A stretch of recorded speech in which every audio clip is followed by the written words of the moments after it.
eventually.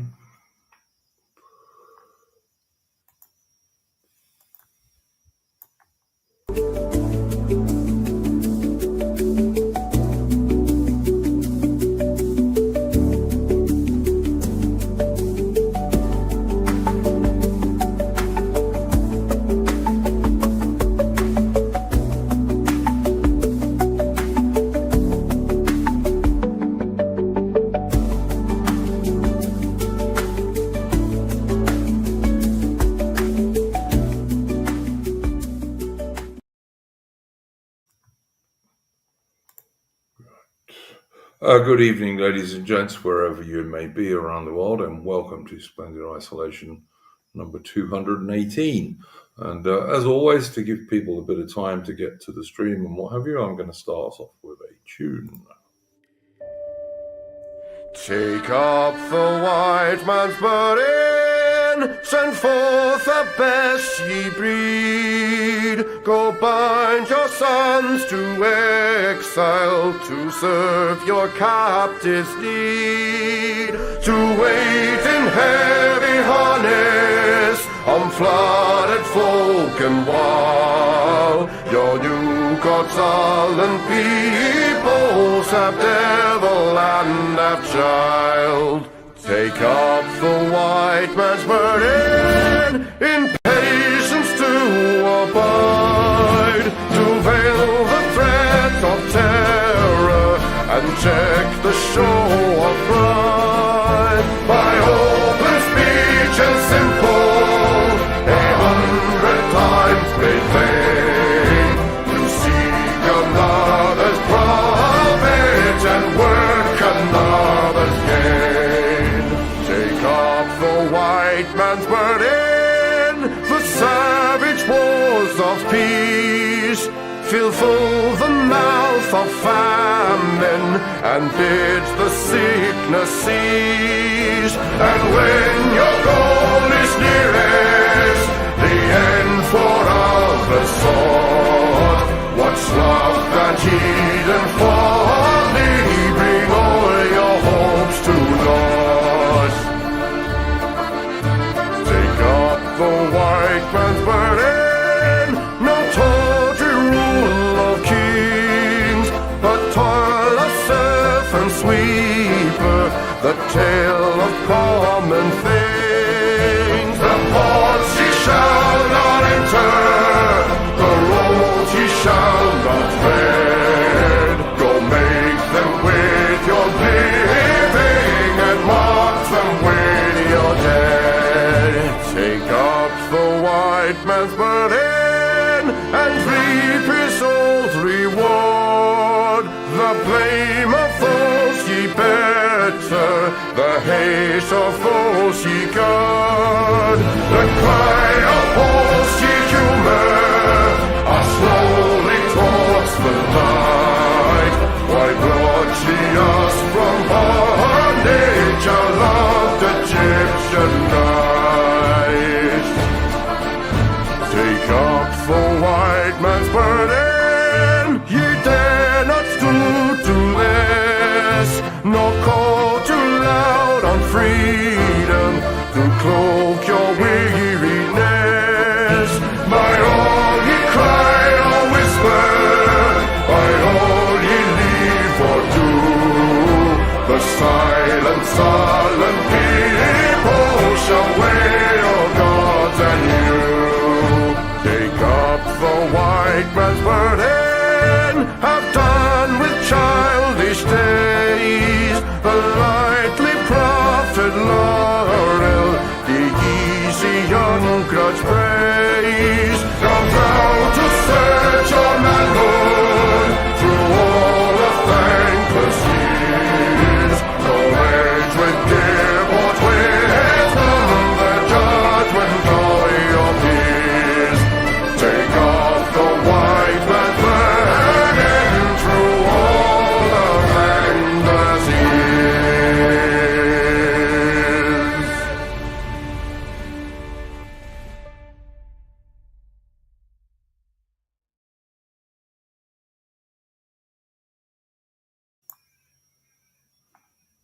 And that was, of course, the excellent Chris Gard.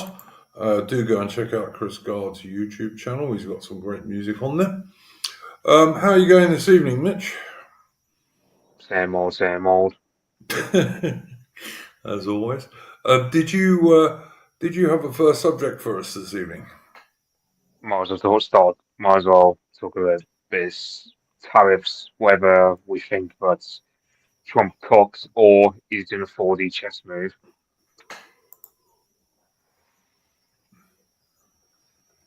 Uh, I'm not sure, to be honest, Mitch. I reposted a tweet from Hitman the other day, where he said, like, I just wish people would stop commenting on this every hour almost, and wait and see what happens. And I tend to agree with that. Because I'm not sure what Trump is up to at the moment. To be honest, I'm not. So my opinion is let's wait and see how things turn out. I mean, I don't know what you think about that, Mitch. Yeah, I was thinking the same. I mean, I saw Dan off Lotus Eaters versus AA over this because AA is taking the position of, oh, these tariffs are all bullcrap because, for example, there was one comment, I think it was, yeah, Howard Lutnick, he's one of the main guys beyond the tariffs, who's saying, oh, well, we Americans need to start making our own iPhones. And so the problem with that is iPhones are made in countries like Indonesia or Vietnam or China, where the cost of labor is much, much less.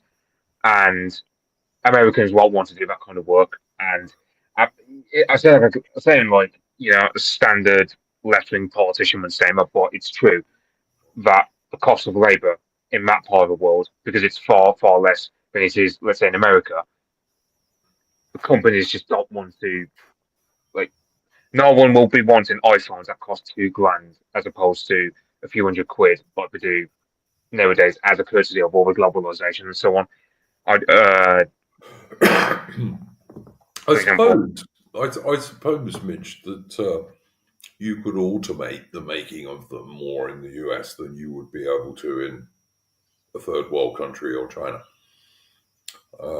And that might help keep the price down. I mean, they'd probably still go up a bit, but if they only went up a couple of $100, I don't think that's going to affect people too badly. I mean, but that's just my thoughts on this. Adam, what do you think about the tariffs and what's going on around this stuff?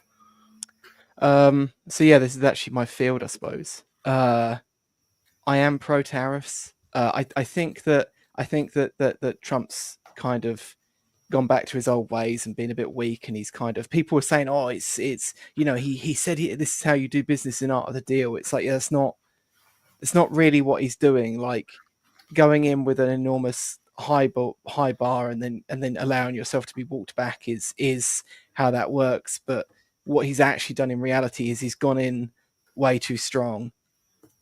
He's gotten a little bit of pushback and then he's completely folded, which is not the way to be doing the deal. That's kind of a weak position of negotiating. I actually, Adam, and you can tell me how correct this is. As I understood it, at one stage he had like 104% tariffs on China. yes, yeah, I think And that's what still are they actually now? the case. Oh, okay, right, fair enough. So yeah, I mean that would just be. I mean, here, like the funny thing is, here in Britain, our tariffs are actually quite severe because you add the VAT to the product, and then you add the duty and the tariffs onto that. So you take the price of an item, you basically add 20% of it in most cases, and then you throw your 35% tariff on top of that. It's our tariffs can actually be quite severe at times.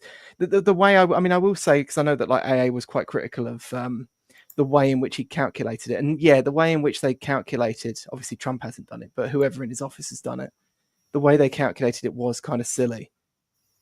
I will say that I often think the labour price argument for offshoring, which is usually put as the only argument, but like when politicians talk about it, they make out like this is the only argument. It's definitely a consideration, but I think it's often less of a consideration than people realize. Like, it depends, right? So like, there were a lot of people going, laughing about how, like, the Germans weren't going to like the fact that cars that like BMWs were now going to be more expensive in America, or Americans weren't going to be happy about the fact that, Trump MAGAs weren't going to be happy about the fact that their precious BMWs are more expensive now.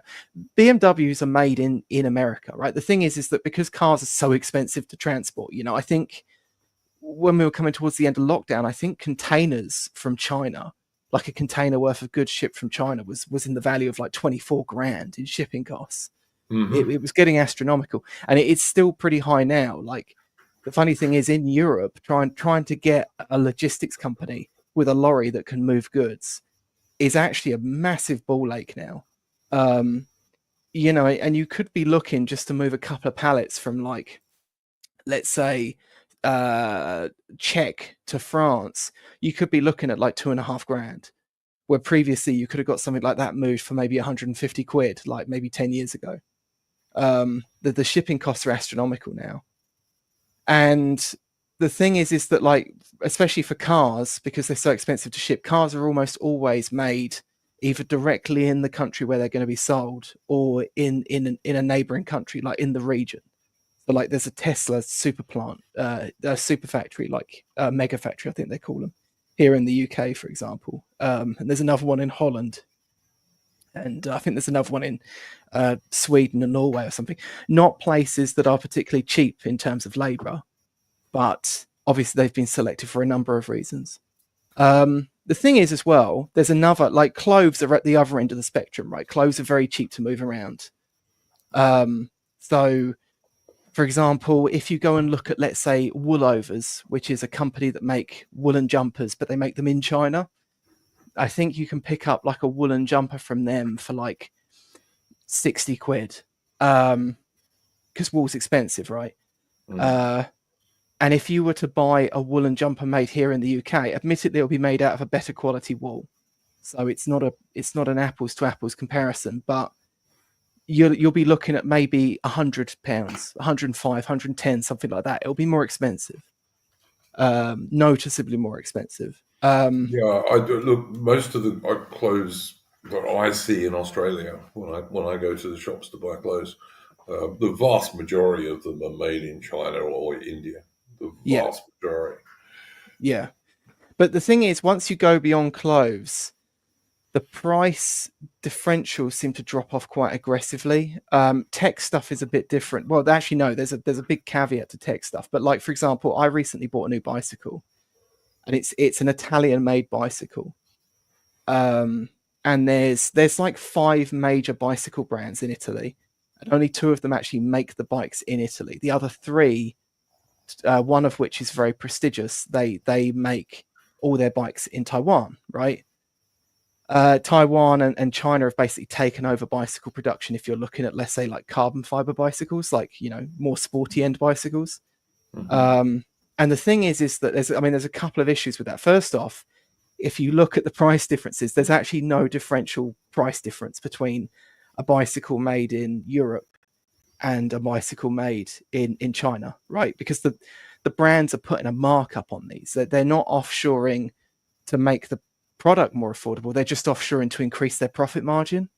And they're kind of what they end up doing, like so much of politics nowadays, they're kind of trading in their brand's capital so they can get away with essentially having stuff that's made abroad. And of course, the comeback on that is sometimes the quality declines, but more importantly, so for example, this year in the professional bicycle racing scene, there is a team. I can't remember what it's called off the top of my head. I think it's Astana, actually. They are going to be riding a Chinese brand of bicycle, like in the racing, right? Where previously they rode one of these Italian brand bicycles that were made in China. So, these Chinese factories have essentially learned how to make these things, learned how the marketing games work and everything else off the back of it. And now they're just kind of muscling in on the industry themselves. So that's another sort of downside to offshoring. But of course, iPhones themselves used to be made in America.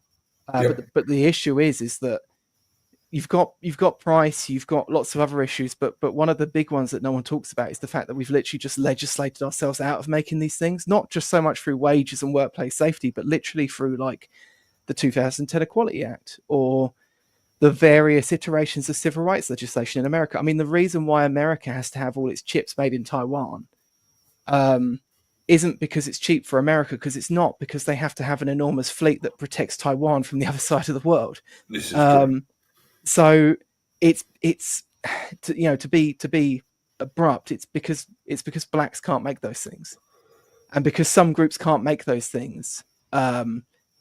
In the West, you broadly can't be allowed to make those things. You can't have an industry where you have these disparate levels of recruitment, and you Oh can't yeah, have no, that several makes hundred sense. email jobs, and yeah. Yeah, that makes sense now that I think about it. Yeah, no, good point. I hadn't thought about that, to be honest. And as well, like the governments have been hostile to all industry anyway. Like planning regulation in the post-war era was used against British industries, for example, and like Fox's Mints, which was based in Leicester, they actually for a long time wanted to continue opening and expanding their plant in Leicester, and they were basically forced out. I think they've actually shut down their office now in Leicester too. Like they've gone from the city for good, and that was despite their actual efforts to try and stay. But yeah, it's a complex web of issues, and the problem is that it's not really enough for Trump just to slam some tariffs on Vietnam and China. He has to like deconstruct all the legislation that brought them to this, and then also prepare Americans to put up with the reality that yes, some things are definitely going to get more expensive. I think the other thing, of course, where Trump's got an enormous advantage over anything that gets done in Britain or Australia, for that matter, is that British and Australian energy prices, largely because of this net zero bullshit, are now through the roof, and of course that means any manufacturing that you do is going to be more expensive just because the energy is so expensive. Yeah, yeah, I saw that today. There was a graph, and it was like, I remember Farage actually bringing this up and saying like 20% of energy prices are taxes. But even once you discount that, we've still got the most expensive electricity in Europe. Yep. It's funny how everyone talks about Germany having to pay a lot more for energy now compared to what they did say 10 years ago because of Nord Stream 2 getting nuked. Whereas we make the Germans look the same. We make the Germans look like angels compared to when you look at how our energy. I mean, this has been going on since like, I don't know, this has been going on since the time I was born, like for over 20 years, where our energy bills have just been going up and up and up and up because we've just decided, oh, we're gonna. I think Gordon Brown actually he tried to put in some nuclear power stations, but Nick Clegg in the coalition government he vetoed it because he said, "Oh well, it's not going to benefit the Liberal Democrats because by the time nuclear power gets built, it'll be 2022, and it won't benefit the Liberal Democrats back then." So we just got a scenario where everyone's just thinking of short term in terms of electoral gain, and that's why our energy bills are so crap. Even when someone like Gordon Brown, maybe because for a lot of stuff he'd done, has at least some sense he wanted to build nuclear power, but you get someone like Nick Clegg come along, and all he cares about is short-term political gain, unfortunately. So that's why we don't get anything going our way on that one. I've been rambling.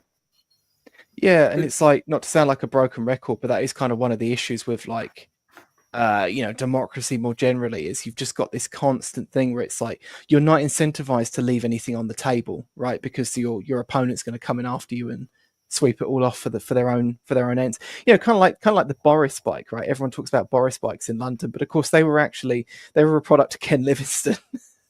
Like he was the one that got that whole thing off the table, got that whole thing off the ground, and then Johnson just comes in and slaps his name on it. His sort of like Blairish affectation, and claims it for himself. You see that so often in politics now, and I mean Britain used to actually be known for cheap water, cheap food, cheap electricity. our food is actually still generally pretty cheap compared to other places. I mean, obviously I live in Canterbury. We actually there's a coach park behind the Sainsbury's in Canterbury, and people actually come in on coach trips to the historic city of Canterbury from places like Belgium and France just to go shopping in the Sainsbury's.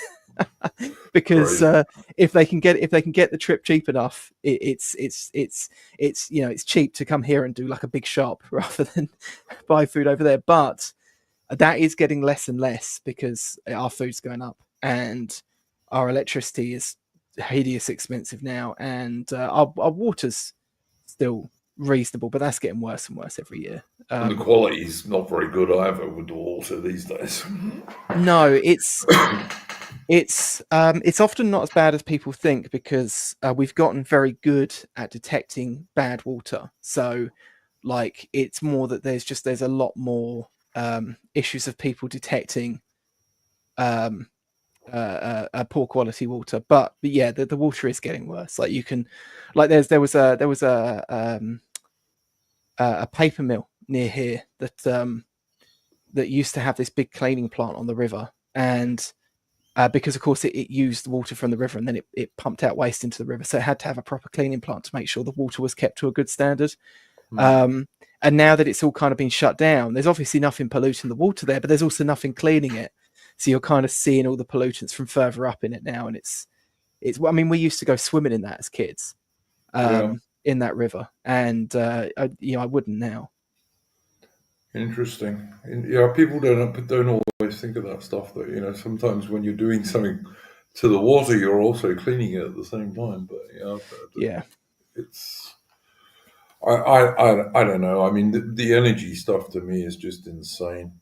They called Parliament in on a Saturday for the first time since the Argentine invasion of the Falklands War, because the couple of remaining blast furnaces that Britain has to make steel, which is kind of essential if you're going to build warships like we do, ran out of coal. And Britain is sitting on hundreds of years of coal, hundreds of years, even the lowest estimates, it's several hundred years, and includes some of the best and cleanest burning coal in the world, particularly in Wales. Yeah. And we don't use any of it. To be fair, I don't see us ever going back to that. Like, it doesn't matter like how you try and sell it.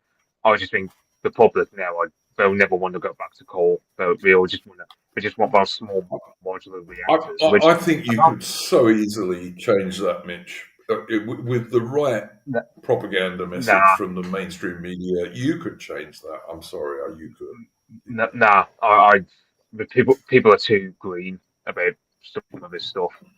Like people, especially my generation, like no one wants to go down to coal mining pits ever again.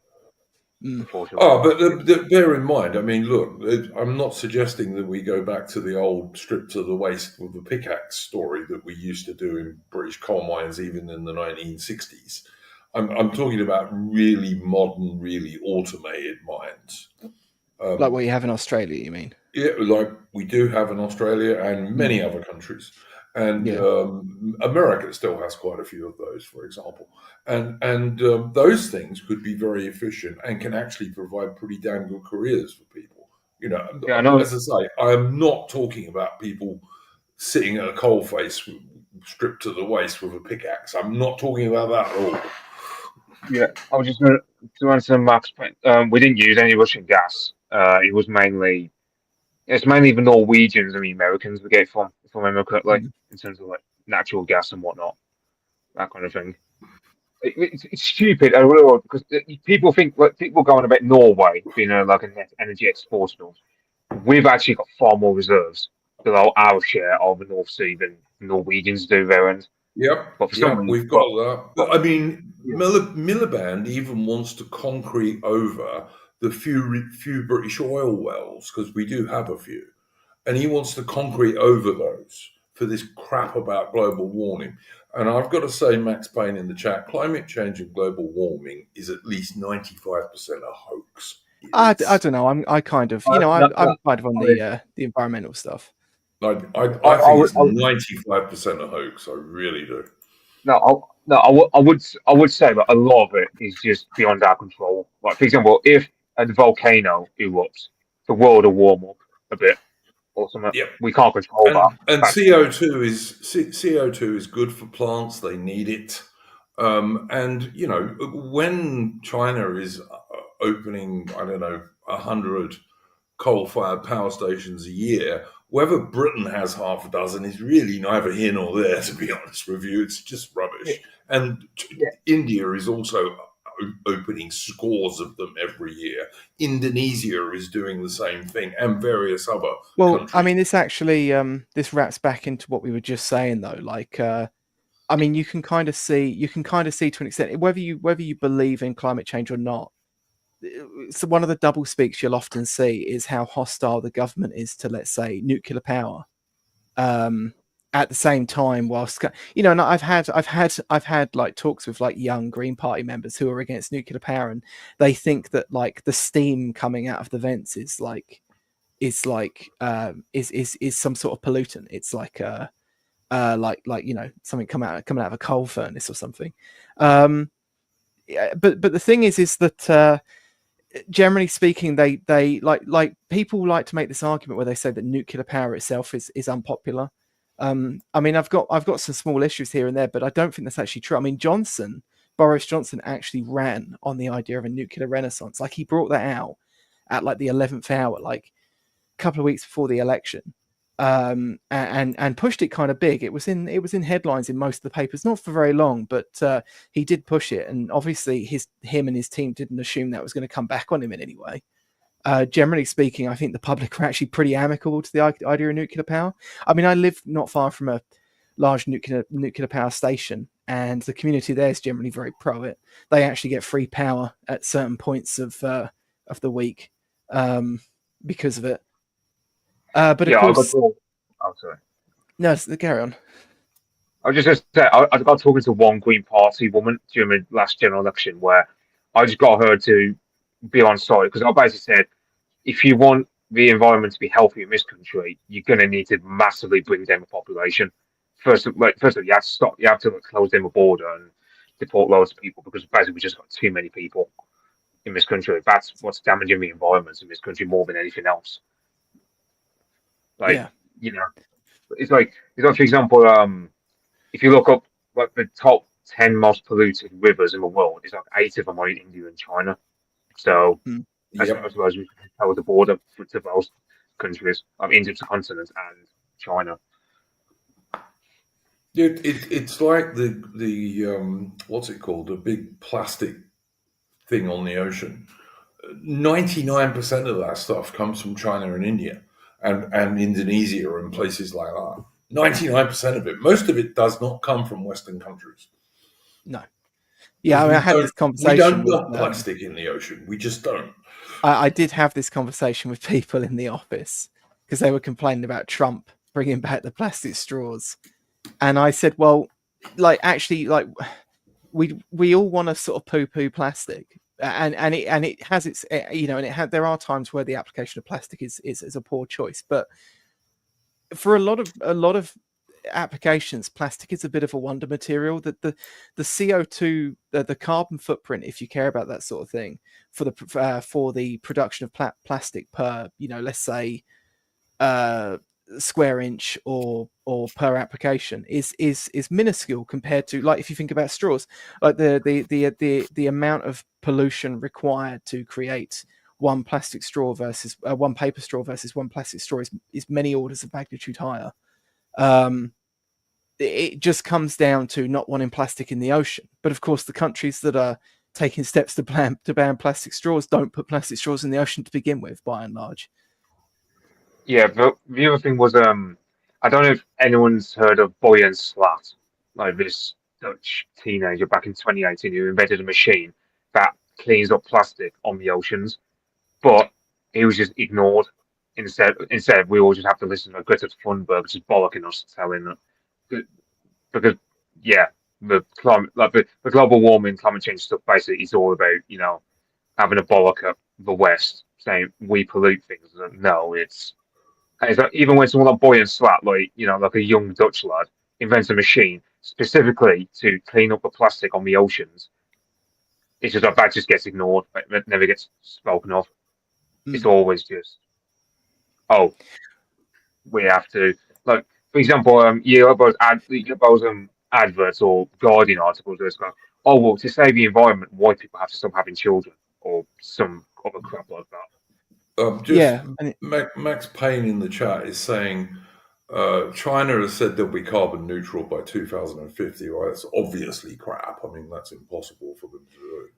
but it is true that, I mean, but this is the thing. So he says that they manufacture most things in the world, so their carbon footprint would be high, and that's of course true. And to that extent, if you go and read not so much the Paris Climate Accord, but a lot of the adjacent academia that's based on, they make these claims where they say that like countries like us have to pay the price for carbon offsetting for countries like China, and they will say because Britain has it's about the historic carbon footprint because we produce lots of carbon dioxide in the past. But of course, the reason that's a silly argument is because we of course produce like there was a point during those years where like 9 out of 10 ships in the world were made in England.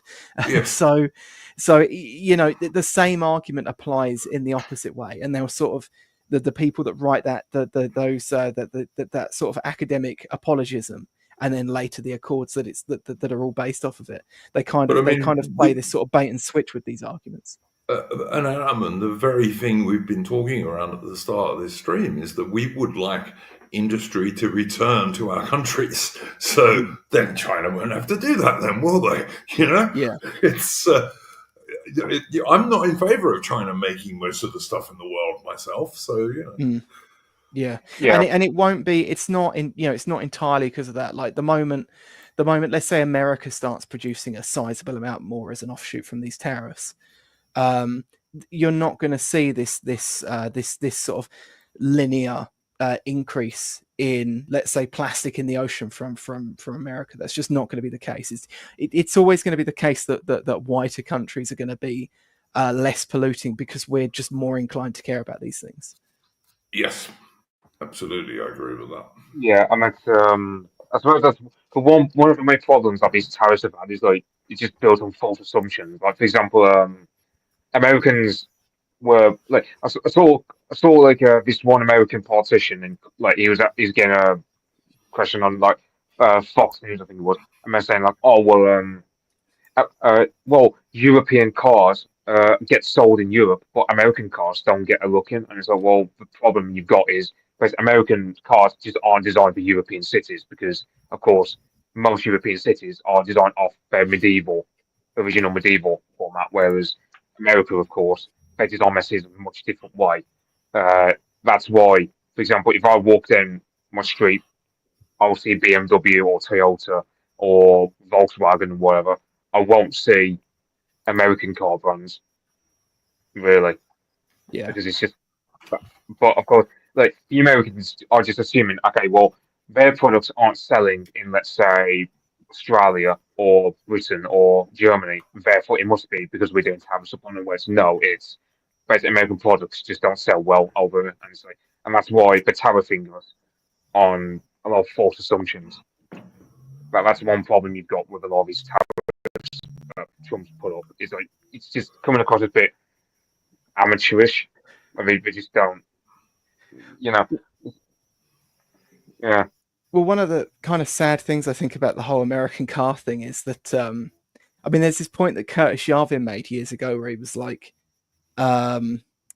anti-Americanism is a product of the American regime, right? And it's like American stuff by and large is kind of in Europe conceived to be kind of low status, and it's kind of you actually see this sort of, which is it's weird though, Armin, when we have so much Chinese shit in Europe. So yeah, and it's kind of weird because you almost get this like low status Brit right now, who'll be like white, maybe middle aged, but like working class, and they'll drive around now. They drive around in like American style pickup trucks, and they'll wear like the New York Yankees cap as they get out to go to the Chinese takeaway, or the Oakland Raiders, like, American style. What do they call it? Like sophomore jacket or whatever.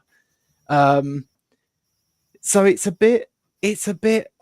I don't know. It's just this sort of weird, sort of like subculture absorption that sort of goes on. So like in it, like here we've got, like, on this side of London, you'll have towns like Dartford, right, which is where all of these, like, the former London whites all moved to, right, and they're sort of quite working class, a bit run down. And in one of these towns, they have a dealership that just imports American pickup trucks and like converts them to so the steering wheel's all on the right side, and it's hugely popular, but only in these very concentrated little areas. But most other people sort of look down their nose at that sort of thing. Yeah, I don't know. I weird don't like. When I lived in England, the American cars were quite unusual. You didn't see them very often. Yeah. But, Because one thing I remember reading, I think it was Peter Hitchens or something, like he was saying about how back in when Thatcher just became prime minister, most cars sold and used in Britain were British made, as in British car brands and so on, like Mini Coopers and so on.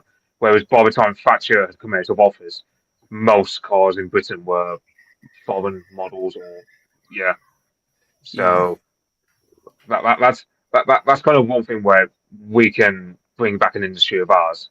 So, I mean,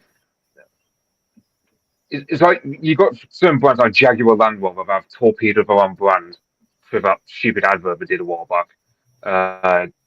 But I don't know. I mean, that's one problem you've got is basically you have certain companies that have gone woke, but they can afford to do that because because of the way our taxes work regarding businesses and so on. They don't have to suffer competition from below.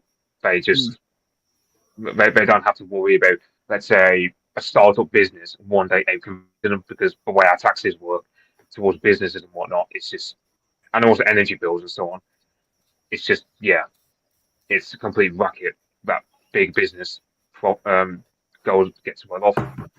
Yeah, I mean, Jaguar Land Rover is owned by the Indians, isn't it? It's owned by Tata, same as the steelworks. I mean, this is another thing, of course, is that we've had to suffer under these governments that just think that, like, money in is just money in on the spreadsheet, and they don't understand. Like I was saying earlier about the bike companies having all their bikes made in China, and now the Chinese have just learned to make bikes themselves.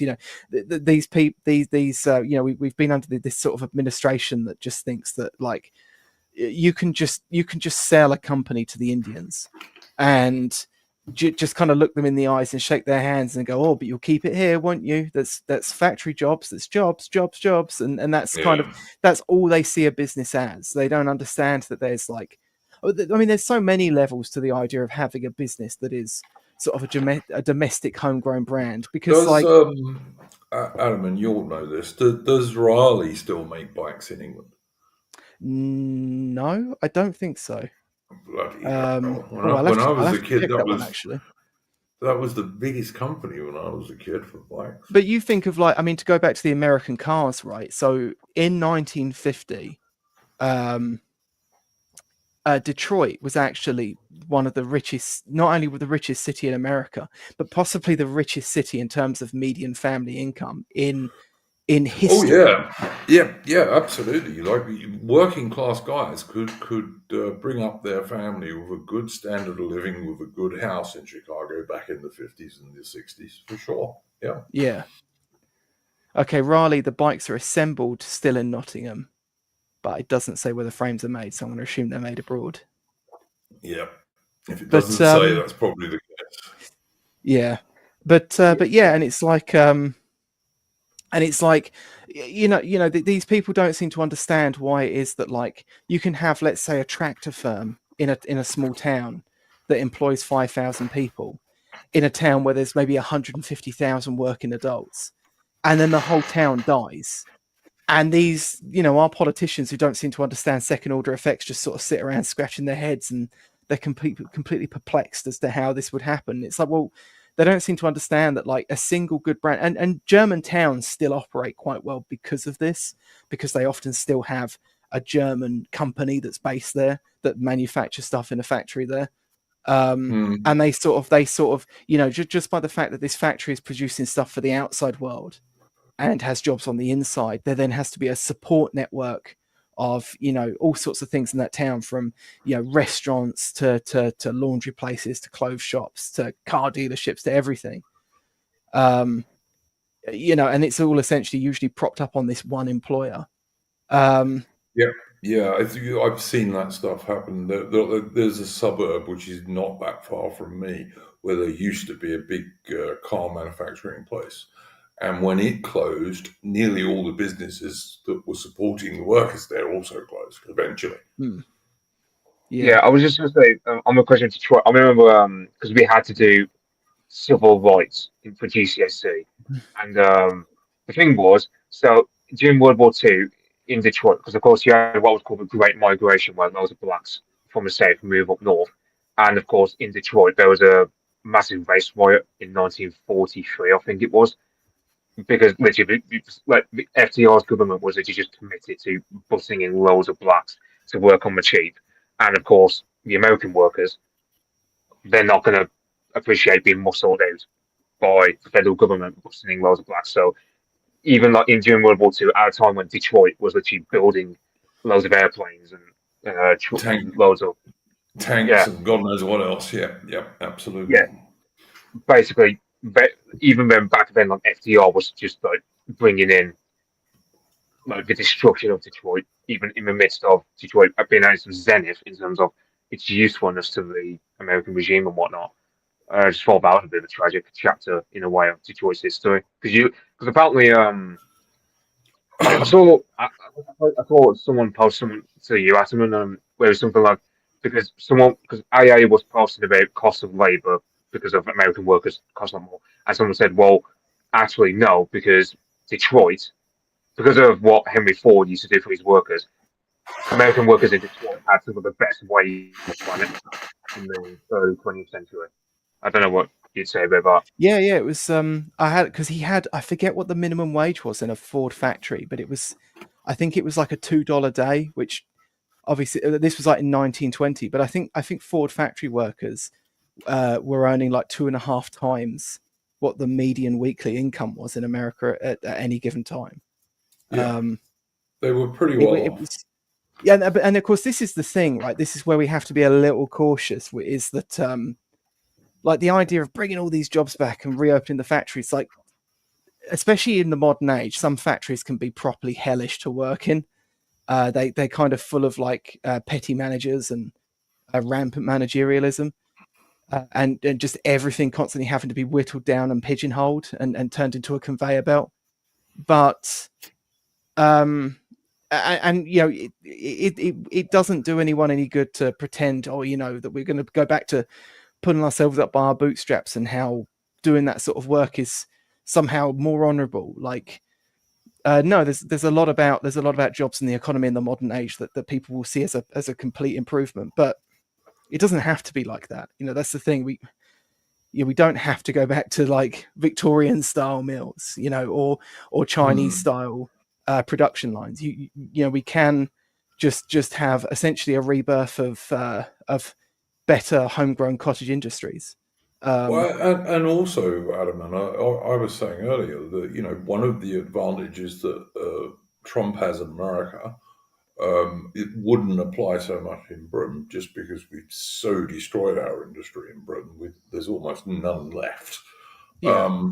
But in America, if Trump manages to bring things back to America, in an advanced Western nation, you can have a lot more automation than you would have in somewhere like China or India. Mm. There was actually a moment, not that I want to defend him, but there was a moment in the post-recession years under David Cameron where there was, for a short amount of time, small businesses did thrive. And if you looked at very specific places like clothing is one place you can get, there was like a ton of little cottage companies popping up that would do like handmade, woolen jumpers, or leather goods was another one, like wallets and belts and stuff like that. Um, the thing is, it's actually still quite a good place to start a business in Britain, but the problem is you then can't grow it at any scale. It gets stuck as a tiny little Yeah. Yeah. Etsy store or whatever. It's just too difficult to grow any business at any scale here anymore, unless you're already gigantic. Max Payne is asking a question. Even if we have manufacturing, we won't have the wages that can sustain the lifestyle that boomers had. Or what do you guys think about that one? I would say, I mean, for example, my granddad worked in a coal mine. He was able to afford like a decent life for him, his wife, and 7 children when he worked in a coal mine. Very dangerous job in most days. And Mm. they lived fairly all right. Like, you know, yeah, he wasn't able to buy the house until like factory really made it cheap for him. But they lived fairly all right. So I would say, like my generation, I mean, my generation don't. We're not going to expect much in the next few decades. So I think we'll just be happy to get a house and I think the other thing though is that like wages in Britain have been basically frozen for decades now, yeah, and technically that's when you and yeah that's when a you product of mass immigration. Because if you keep bringing people in, you don't have to pay people higher wages because people, particularly immigrants, will take jobs for peanuts, and well you pay peanuts and get monkeys basically. yeah, there's that, but there's also inflation, which because Dan on Lotus Eaters, he was talking about how screwed my generation are, and he basically said when you came for inflation, wages haven't gone up in real terms since 1972 when Nixon took the Mm. dollar off a gold standard. So inflation is also a hell of a bitch to deal with these days. That's a main other thing. Now, yeah, I can curse. I mean, I can have my critiques on Maggie Thatcher. However, she was completely right on saying inflation was a hell of a bitch to deal with, and yeah, so that so it's not mass immigration. Yeah, is a big reason why we're in this mess, but it's not the only one for why wages are so ridiculously bad. No, no, That's I'm not suggesting it's the only reason, but if you're bringing in up to 1 million extra people every year, particularly in terms of like unskilled and starter jobs, the salary's going to be shared. It just is. Yeah, the other thing as well is that oh crap, what was I going to bring up? Oh, that's completely gone now. Oh, like with the housing. I mean, the main thing separating like um most people on any sort of wage from like the boomer lifestyle is just the housing. But like when people say about low paid immigrants, it does depend on the industry. So, for example, like I worked on fruit farms years ago. Um, Funny enough, when I first worked on a fruit farm when I left school, and it was like a little summer job I just had. Um, there was literally only one Polish person working there, and everyone there was English. And then I went and worked at another place, and then when I came back to the fruit farm, like 8 years later, it was all foreigners, and there was only one English person left there. But the wages had gone up comparatively for the industry. Like the wage those people were working on there was the same as what the English guys were working at, driving the vans around, delivering the newspapers to the newsagents and the supermarkets in the early hours of the morning, and it was just as dirty of a job. Mm. The difference was though is that on the farm, and this is often how it's not so much that they pay these people poor wages, but they claw back some of their wages through various types of fees. So you have like Deliveroo and Uber Eats where they have like an amount that they're paid, but then like there's all these commissions and other stuff taken out of it. And of course, on the Mm. farms, they would if when I worked on the farm, I just lived where I lived, and then I just commuted to the farm, and the same for the English people that work there. But if you're a foreign worker on the farm, you lived at the farm in mobile caravans that would be rented back to you from the farm that were put on land that they weren't using at the Yeah, moment for whatever reason. So yeah. essentially, they're clawing back like a third of your wage straight out, just in rent that's costing them basically nothing to provide. And that's so it's not that they pay these people less, but they have it's done through the economy in a way that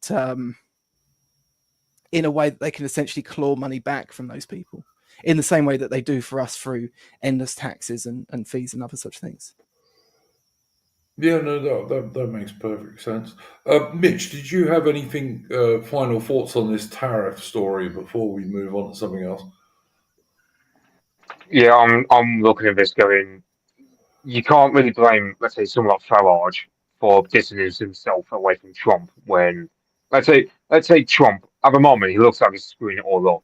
If Trump screws this entire tariff thing up, it's going to become a lot harder for us in the future to argue for any sort of tariff, however good sense it may be. Like, let's say, for argument's sake, you know, a lot because I mean, we definitely need to bring the industry back, like steel, for example. We don't have enough of that, but it's hard to argue for tariffs against foreign steel if Trump is seen as having knackered it up. But there's also it's also when looking at uh, it's also because for example you got Canada, they're not it looks like the Liberal Party is going to win the way things are going currently because Trump has pretty much done a lot to resurrect the Liberal Party after he started gobbing off about 51st state, Canada, and If all the that. Canadians are stupid enough to vote for the Liberals again, I'm sorry, but they deserve everything they get. Right, you can't really blame the Canadians though for reacting against a MAGA admin that's just telling them they should be the 51st state. And and that's kind of like that. It doesn't matter whether it's Liberal or Tory, whatever incumbent government, they're going to get a good rating off the public for having resisted in their eyes and annexationist America. So that's one thing. Like I'm going to blame Trump a lot for this resurrection. I mean, fair enough. Trudeau had gone, and that kind of boosted up the Liberal Party's chances somewhat. But if the Liberal Party wins, I'm going to blame Trump because he didn't have to go The off. thing, as we said at the beginning, Mitch, I think you've got to wait and see what happens with some of these tariffs because I don't think they've been sorted yet. I mean, in principle, I'm like and I think tariffs are a good idea. And I agree with you, Mitch, that yeah, the British steel industry needs to be built up from its almost destruction at the moment. But also, if you're going to build up the steel industry, it makes no sense not to have at least one or two coal mines running because you need coal to make steel. You can't make it without it. So, but I'd like to see a situation where British industry had some tariffs protecting it. But Adam, what do you think about Um, yeah, I mean, you can get quite smart with tariffs. I don't quite know the exact details of the American ones. It all seemed to be a little bit. I suppose unless you were working directly in those offices, you wouldn't know. But there were ways that we used to do prior to joining the EU, like formally. There were ways in which we used to give people discounted tariffs on parts that were being brought in if they were going to, once they arrived here, then be manufactured into something larger like a car or machinery for export. But if you were just bringing in, let's say, the machinery, you were a hit with tariffs. And I know that people used to say that that used to like protect our tractor manufacturers. And then once that was sort of lifted, um, foreign, especially Polish tractors and even American tractors and other stuff, kind of undermined that. Um, that? Makes sense. so yeah, I mean, you could probably sit there with a team and spend like months theorizing as to how tariffs should be played out and come up with something that's probably a bit more sophisticated and better than what anyone in the West is coming up with, whether it's Trump or whether it's just people doing it as a reprisal against him.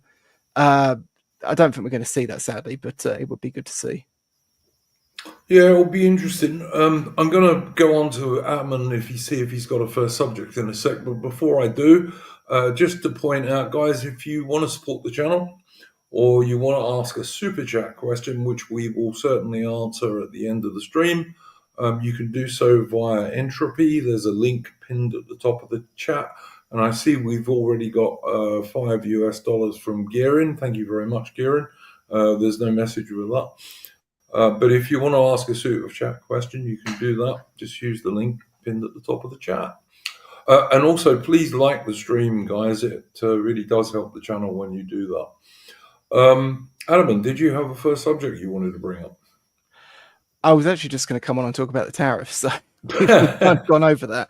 There's not really much else to talk about on that front. So no, not from me. Unless you wanted to talk about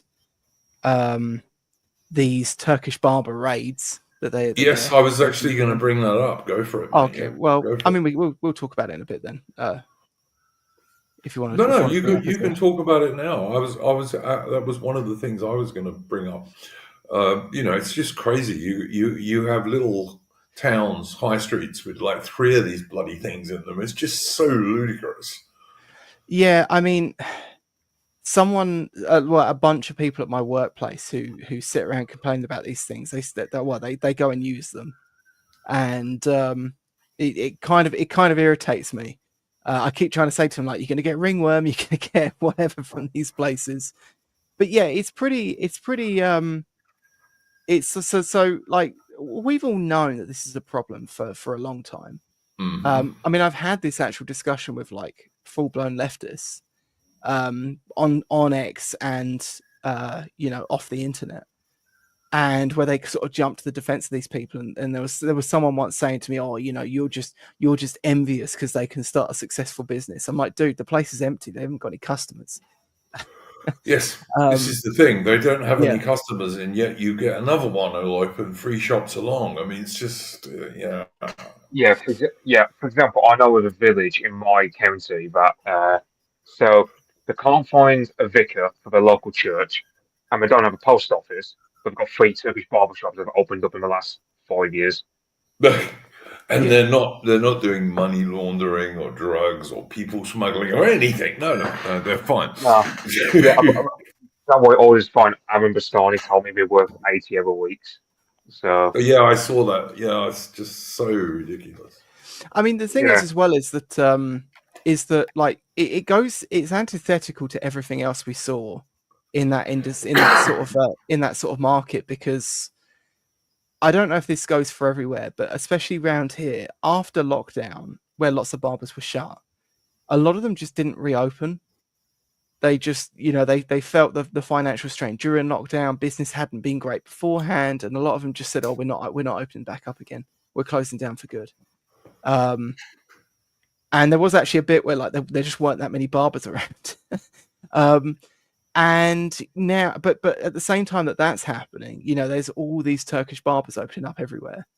Supposedly Turkish barbers. Of course, they don't have Turks in them. They often have like Afghanis or whatever. Mm. Yeah, just opening up all over the place. And I mean, there's this BBC article covering this. So they're now going out and raiding these. There was actually, I should probably bring this up. There was actually a statement made that was internal in HMRC that someone got hold of, and was posting this around possibly a year ago, where basically HMRC said like they're aware that the sweet shops and the barbers and that are often money laundering sites, but they couldn't go after them because they didn't have the resources, which of course is ridiculous because we have things like the Proceeds of Crimes Act, which means that essentially HMRC gains resources Yeah, when they crack down on fraud. So is it literally just they wouldn't go after these people because they're brown? Like, probably. I mean, mate, yeah, it must be, but there must also be something more to it than that. But anyway, so now they're suddenly cracking down on these places. But they're already, the police, I've noticed in some of these articles, the police are already doing like they did with the war on drugs. They're saying, "Oh, it's all pointless. It's just a waste of police time for us to go after these things." So there's a BBC article on this where they say that Inspector Daniel Fenn, on his ninth raid of the week, says some barbershops, such as this, the one that they've raided in this article, are claiming incomes of 100,000 to 150,000 a month. They aren't getting that amount of customers to warrant that amount of money.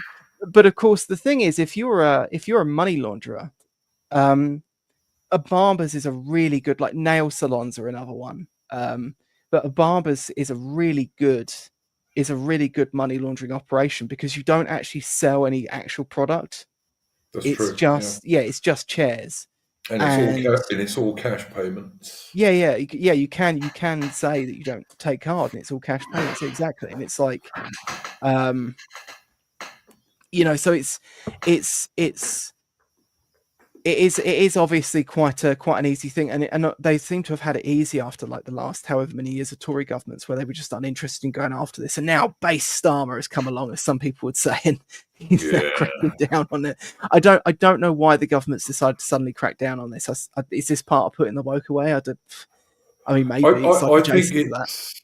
I think it's funny, Adam, in the they say that raiding these barbershops in air quotes is a waste of time, but it's not a waste of time to arrest people for tweets or all the other stupid nonsense that the British police spend most of their time doing.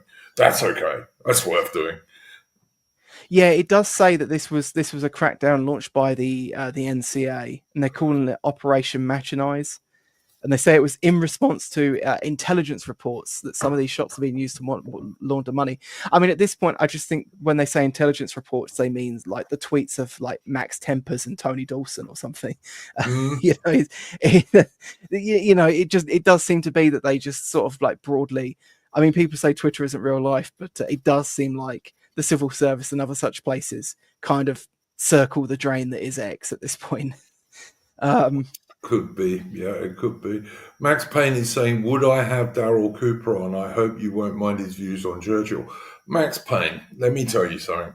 Daryl Cooper is very nice to Churchill compared to me and most of the people on this stream. We are not great Winston Churchill fans on this stream, and I certainly am not. So, Yeah, I mean, he's quite gentle on him, but he's still broadly pushed in the same direction as us, isn't he? Yeah, absolutely. Look, I totally agreed. I mean, presumably Max Payne is talking about the interview he did with what's his name, the American TV guy who's now on X. Carlson. Yeah, Tucker Carlson. I presume he's talking about that. But I mean, I've watched Daryl Cooper's podcasts, and I watched the first one that he did about his new podcast series is about Germany in World War II, and I watched the first one of those, and I am no fan of Winston Churchill myself, so I'd happily have Daryl Cooper on. Yeah, I don't even know how to get hold of him, but yeah, I'd have him on, no problem.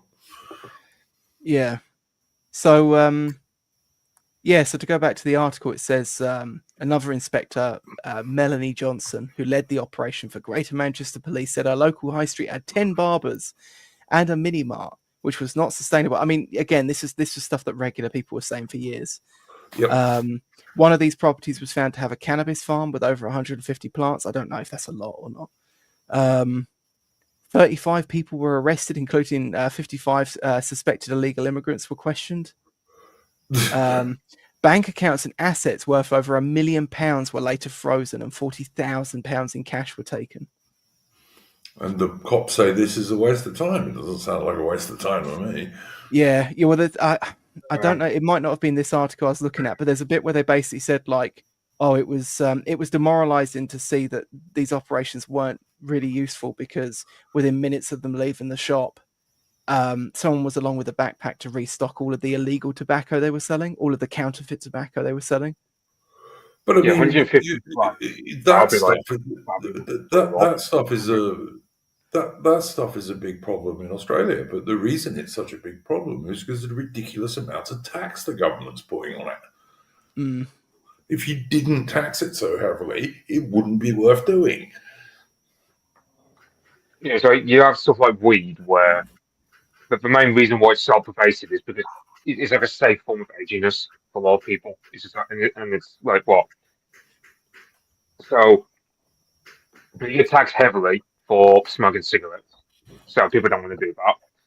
People don't want to drink alcohol anymore because, well, pubs are closing up and pints cost a lot more. So you go into cannabis where you don't get taxed on it. So in a way, it's like the government actually wants you to do cannabis because you don't get taxed on it because, of course, it's technically illegal, but no one punishes you for it.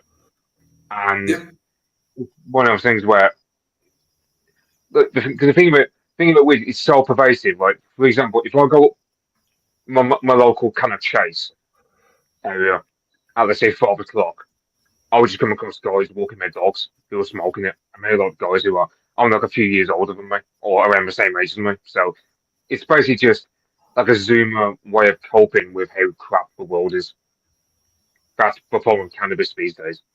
And it's I knew like one guy who basically he had like a cannabis farm in his loft and he got caught for it. And the thing, well, basically everyone knew he had because his house was the only one where the roof had no snow. Because of course, to have a cannabis farm, you have to have loads of heat for Sure. cannabis. So everyone just so his house was just obvious, like, and the guy wasn't exactly what he told him a shed because you know, of course, like the first rule, if you watch Breaking Bad, this is a reference to it. Basically, you don't crap where you eat, but yeah, like if you're meant to do stuff like cannabis, you don't do it where you work or where you live. So Yeah, look, I'm not as absolutely anti-cannabis as some people are in our sphere. I mean, I've smoked the stuff on occasion. I think if people who smoke it all the time, it's very bad for them. If they smoke it once in a blue moon, then personally myself, I don't really care, to be honest. Um, Tricky Woo saying that Daryl Cooper plagiarized David Irving's work. I don't really think that's true. There are a number of people who have written about Churchill who were not big fans of Churchill, who are not David Irving. David Irving is uneven, shall we say. Some of his stuff's really good, and I do know about Churchill and the Unnecessary War and all sorts of other things. In fact, I've done streams on Churchill and the Unnecessary War, which I think is Buchanan's book, if I remember correctly. But yeah, yeah, I don't think he plagiarized Irving. I think that would be far too strong. But yeah, yeah, I'd say on the weed question, I'm a lot more absolutist about it because it's like if I have a shower at 8 o'clock in the morning, for argument's sake, I smell weed because someone local to me is smoking it. If I let's say I'm on my computer in my house at 5 o'clock, I have to close my window because someone's smoking weed. And if I go for a walk in the woods to escape all this, I'm going to come across someone who's smoking weed. So it doesn't matter where I go in my yeah, personal life. It is always someone smoking weed. It stinks. It's just one of those things where, like, because I know in Singapore, for example, if you smoke weed even on your balcony on a hotel room, the police will kick you down your door and arrest you because, of course, you've been a public nuisance. Like, I don't like a lot of Singapore posting people do on Twitter, but it's one of the few times I actually appreciate it. Is when we talk about how people who smoke cannabis get punished in Singapore. but And then with, if you go to Thailand, for example, it's pretty much legalized in Thailand. So you know, I mean, it varies Thailand. even in Well, that Thailand, part of the world. Even it varies, you know. yeah, yeah. Well, I mean, Thailand's also not for lady boys, so I don't think. Well, yeah, you get all sorts of things all over the place, mate. But the point I'm trying to say is that I mean, look, where I live, I very seldom smell people smoking cannabis, and yeah, I can buy it very easily if I want it, but I don't smell many people smoking it. I have to say. Yeah, it's like I remember one time, like a cousin of mine went to Amsterdam, and he was just complaining about basically everyone there smokes weed because it's legal there, and people just go into these cafes to smoke weed, and it just becomes a position of okay, the government doesn't have to actually bother solving any of the problems. People just smoke weed just to deal with how crap their lives are. Like, oh, um, and you had to deal with a bunch of Moroccans on your way to work. Oh, tough. Oh, here's some weed for you. But won't actually solve a problem. They'll just give you weed just to pacify you. It's Could I well just be true, mate. Could well be true. Like I said, I mean, I'm smoking it, but I don't do so on a regular basis. And I lived in Africa for years, and like the Zulu guys all smoke it all the time. You know, basically they just do it. Well, yeah, I'm not really sure they're selling it though. I mean, Well, I'm not. I'm kind of at the more sort of puritanical strain on this because I just kind of think that, the thing is like there was probably a point where you could have this sort of live and let live attitude to substances like that. But the problem is, it is people kind of look down on this term now, but it is a bit of a slippery slope. It does end up just going to more and more. And the problem is as well, sort of we live under a political paradigm where it's just an endless race to the bottom in everything. So you kind of have to. I've got to say, Adam, that I'm much more concerned with stuff like ice and what have you than cannabis. I mean, I mean, I'd ice just make is. them all illegal and Oh, fight properly look! against Don't them. get me wrong. I'm not in favour. I'm not particularly in favour of legalizing cannabis. To be honest with you, I'm not. But in terms of like drugs that people can easily get now, I think there are a lot worse ones than cannabis. To be honest with you, Mm. Well, it's like what is have a it called? worse Window. effect on people's lives. Well, it's like what is it called? A window shop effect or whatever it was. I remember before I just mentioned it during the election campaign because it was like Rudy Giuliani or however you pronounce his name, that New York mayor from I remember the time of 9/11.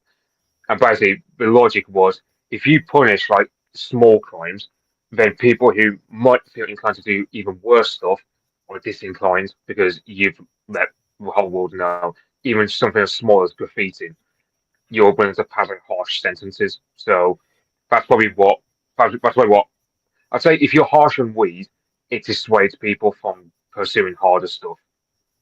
So that'd be my All right, logic of it. all right. Let me give you a better example than cannabis. All right, and from Australia, where I live. In Australia, cigarettes are ridiculously taxed. I think they're even more highly taxed than they are in Britain. You'll pay $70 or something for 50 cigarettes in Australia these days. Yeah. And also vapes. I noticed someone in the chat said that Singapore vapes are banned. Well, vapes are banned in Australia as well if they've got nicotine in them. So you can't vape because it's illegal. And to buy legal cigarettes, like I said, you're paying about $70 for 50. So the Australian mainstream media has suddenly woke up to the fact that you can buy illegal cigarettes everywhere in Australia these days. Like, Yeah, and, but, and when I say illegal, I mean non-taxed cigarettes. yeah, And the difference is in price is enormous. And yeah, even Australian cops are turning around and saying, "Look, we cannot solve this problem. If you're going to tax cigarettes this highly, people are going to do this because there's a huge profit involved." And of course, all you get on the Australian, or were getting until very recently on the Australian media, is cigarette sales are going down and down and down. Yeah, well, legal cigarette sales are going down, but cigarette sales as a whole are not going down at all. Actually, Yeah, it's that's kind of just a harder thing to nonsense. police though, because you're policing an item that's actually legal, just you're policing the version of it that hasn't paid the appropriate taxes. Mm-hmm. Um, whereas, And you can't possibly tell unless yeah, unless you go to the businesses concerned. whereas when it comes to drugs that are like separate substances, it's kind of significantly easier to ban those substances. I suppose it is, but I mean, I've got to say, Atman, in Britain, let me think. 30 years ago in Britain, it was pretty easy to buy marijuana. It really Yeah. was. The police couldn't stop it at all. Yeah, well, the Really. police didn't try though. That's the thing. I mean, this is where what the one thing that Peter Hitchens is very right about, and I think he's proved more and more right with every passing year, is that it was a war never fought. Like they just never really put any effort into it at all. Well, When I knew people who got arrested for, a couple of spliffs in their pocket when I was a younger chap in Britain, and they got a fine. But I mean, what were you going to do? Put them in jail for two spliffs? I mean, you could do. But which would be financially ridiculous, given how much money it costs to send someone to prison. Yeah, but then you'll get a lot less people getting arrested for spliffs because there'd be a lot less people getting caught with them. Maybe I don't know. yeah. I'm dubious about that. I think I would, in Victorian Britain, like basically all drugs were legal, and the Victorians didn't get overrun with people smoking drugs. Yeah, I would say I on to Atoman's point about the war in drugs not really before. I remember going into like a guy I knew Jimmy. I can't remember how long ago it was now, but basically he was saying he read this book about the mafia, and he basically said, "Oh, the thing was, so for example, in The Godfather, right, you got Vito Corleone. He's not a big fan of getting into drugs because, of course, the American government would get a clamp on that stuff like hard. Now, the thing was, the American federal government they went against the mafia over the issue of drugs because basically the CIA back in later on in the 80s very controlled the drug trade like that. So that yeah, so essentially it was a matter of the American government went against drugs not because they were against it in principle, but it was more of a fact of they wanted to be the ones controlling it, not the mafia. I can't Mm. remember. I can't remember the book he recommended it me. I can't. That was conversation was a long time ago, but I Well, remember. this is another example since you brought up America, Mitch. Is the mafia in America really got its start because of prohibition. That's what made it very powerful. Because if you ban something that people want and are going to get, um, in the end, they're going to get it from somewhere. Well, I mean, alcohol. I mean, it may be stupid to ban it because I mean, I mean, I don't. I know, like in Italian culture, they don't really drink beer as much. So certain, like, let's say for argument's sake, the Italian mafia have got no problem. Like, if they were to get a load of beer, like, it'd just be there for selling. Whereas, of course, they were more wine drinkers. But the thing about Northern Europeans, I mean, Survivor Jive will say this a lot, and he'll say about it a lot. Northern Europeans, like English, Germans, Scandinavians, like Slavs, we all massively love alcohol. So I don't see how. But then again, I think Atterman's mentioned it a while ago, where he said prohibition was actually working in terms of decreasing alcohol consumption around that time. Mm. But I could be wrong. Yeah, yeah, it did. It changed Yeah, drinking I'm habits sure it almost did, but irrevocably as well. yeah, but it also at the cost of creating the enormous organized crime network in America. But a lot of that was because they kind of went into that kind of half-ass. Like they obviously they used local police forces, but they only actually had I think like 48 or 49 officers across the entirety of the United States to actually, and it was a big undertaking as well. Like it was an enormous thing to try and ban. I think it was a foolish thing to try and ban, to be quite honest with Yeah, you. yeah, quite possibly, but there's probably like today there would just be significantly more effective ways of decreasing alcohol consumption.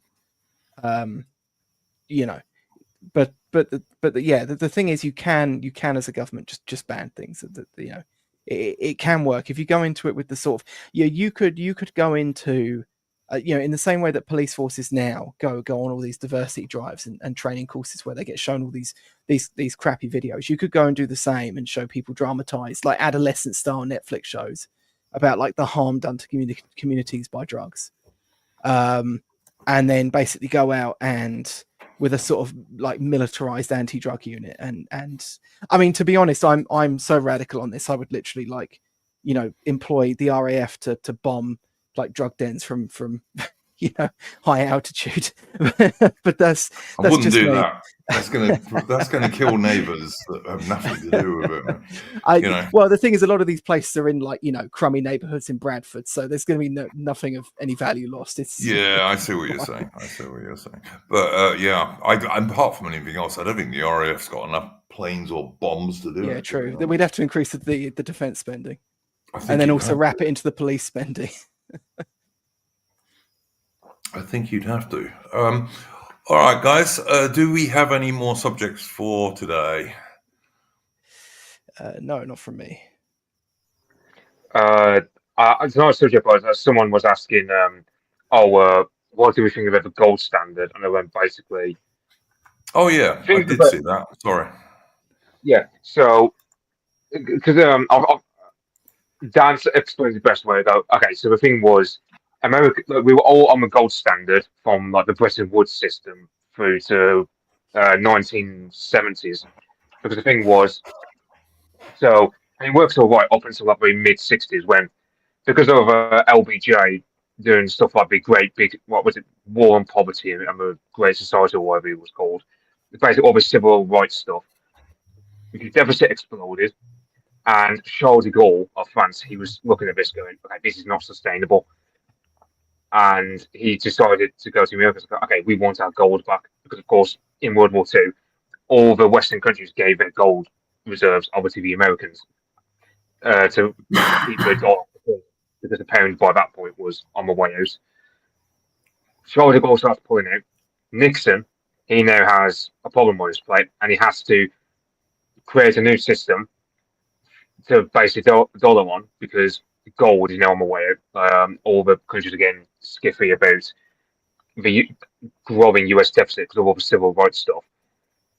Okay, so I can't remember the guy's name, but he negotiates a deal where with the Saudis, where because the Saudis are in charge of OPEC, and the deal goes, okay, America will give military aid and whatnot to the House of Saud. In exchange, the House of Saud would demand that all sales for oil are done with dollars.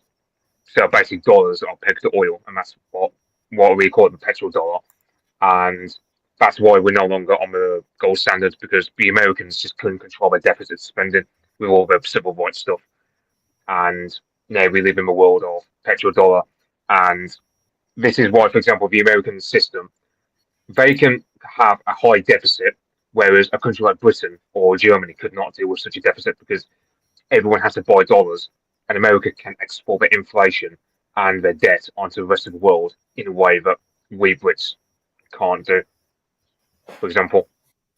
So, in an ideal world, you want to go back to the gold standard, but I don't see America returning to it because after all this, who's going to trust the Americans? You know, the whole system was the gold standard to begin with was scrapped because Charles de Gaulle saw the writing on the wall, and everyone can see America is not. I think Trump's going to speed when the downfall of the American empire, the way things are falling apart. Like the dollar is becoming a lot less trustworthy, and it just looks as though because you have Trump, for example. So, I saw Dan on Twitter saying, "Oh, well, this is a 4D chess move because it gives countries some time to do a deal." But the thing was, American Treasury bonds were being dumped. Japanese hedge funds were starting to dump their shares in the US Treasury bonds. And of course, US Treasury bonds were meant to be the most secure asset one can get. Well, if one's dropping them, it kind of tells you how bad Trump played his cards on this time.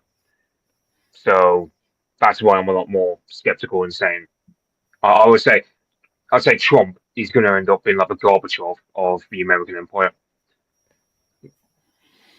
Yeah, I wouldn't go that far yet. I think we need to give it a few more weeks to see how these things go. Anything to say about that one, Alman? No, I think Mitch is on the money there. I think. I mean, I know that Trump's been talking about wanting tariffs for a long time. I kind of wish he'd just doubled and tripled down on the immigration stuff though, and left the tariffs for whoever comes after him, or stopping deindustrialization for whoever comes after him, because it is kind of necessary, and there are sort of like issues that need resolving. But the way Trump stepped down from tariffs shows that. I mean, because I was talking earlier about like the legislative issues behind it, but like you need someone that's going to understand and deconstruct all of that, and Trump's not the guy, and he's kind of proven that very strongly by the fact that he's already kind of like cucking on his own position. So yeah, I don't think it's a good plan ever to like state a position and then immediately go back on it. I don't think politically that's ever a very good thing to do. But no, like I don't know. In a month or 2 months, we may have a clearer idea of how this is going to work out. I mean, you can make the argument that the leader that sort of looks at the groundwork and changes his position or U-turns when he sees something going wrong is logically good, but it just makes you look like a weak leader. you know, when David Cameron used to U-turn on everything, people just mocked him like mercilessly for it. Mm. And yeah, it really undermines you in the face of your enemies. And Trump is surrounded by enemies. He needs to look, you know, True. always True. strong. Yeah. Yeah, I No. think True. because the thing is that you have, for example, the EU. They were saying they were going to do a trade war against America, but then around the same time they were saying that Trump was walking back and saying, "Oh, he's going to suspend the tariffs for 90 days." But the thing was, yeah, what got Trump to drop the tariffs was probably because everyone was dumping treasury bonds, and of course, as I stated, they're meant to be the most secure asset one can get when investing in the dollar. But because it's like Liz Truss was cooed because because loads of people were selling UK Treasury bonds when she came in with her budget. That's a situation where Trump kind of had to concede defeat. And I'm just looking at this entire situation going. Apparently, Trump also the other thing he was stated was he was going to. I don't know, like he wasn't suspending deportations. Well, apparently he's going to say, oh, he's going to work with businesses about allowing some illegal immigrants to stay because some sectors might need workers, and it's just Yeah, I saw that. Yeah, I saw that. Agriculture and so on. He was talking about, I believe. I'm just sat there thinking that's just if like if Trump does actually go through with saying that, then it just tells someone like Farage, oh, don't bother trying to do mass deportations for everyone down the line. It's just Well, I don't think you even need to tell Farage that. I don't think he wants to do them in the first place, to be honest. But there we go. well. I mean, let's say for argument's sake, you don't think Farage is willing to do it. He won't want to do it, even if he was massively pressured by the likes of ourselves.